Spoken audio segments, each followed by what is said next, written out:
Kifupi Wema Sepetu amekosea. Amekosea sana sana sana, na sisi tunamwambia kwanza awaombe msamaha watu kwa kuwafanya watu wapuuzi kwa kiwango hicho.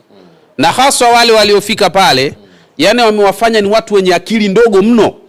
Ndio maana yake. Yani kawatazama kaona ni watu wenye akili ndogo, na wao wenyewe ni watu wana akili ndogo sana. Waliohudhuria ni akili ndogo sana ile. Kuna mambo mangapi ya msingi ambayo wangeyafanya katika ule muda ambao waliopoteza pale kwenda katika msiba wa mbwa.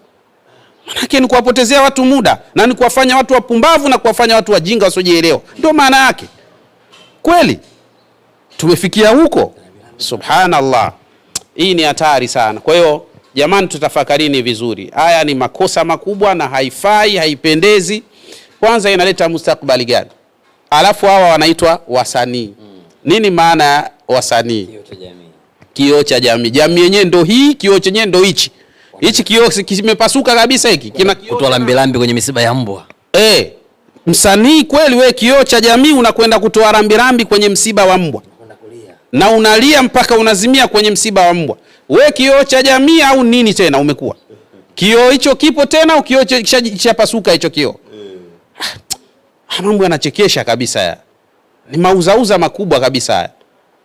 Yaani Tanzania kwa staili hatuna wasanii shekhe. Hatuna wasanii. Sana mimi naamini sanaa mara nyingi huwa ina tabia ya kuwatoa watu katika maadili mabovu kuwaleta katika maadili mazuri. Ndio maana ya sanaa. Sheikh, sisi tulianzisha Maadili Movie baada ya kuona mauzauza kama haya ya hawa watu.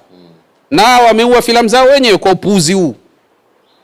Sasa watu wakikaa kitafakari, naona sasa mimi nawezaje kukaa na watazama wajinga hawa wanaochukuliwa katika msiba wa mbwa? Kweli naweza kuwafuata hawa mimi? Kwa hiyo wanaharibu ile tathnia yao wao wenyewe kwa utaratibu huu. Hawajui hata miko ya tathnia yao ipoje.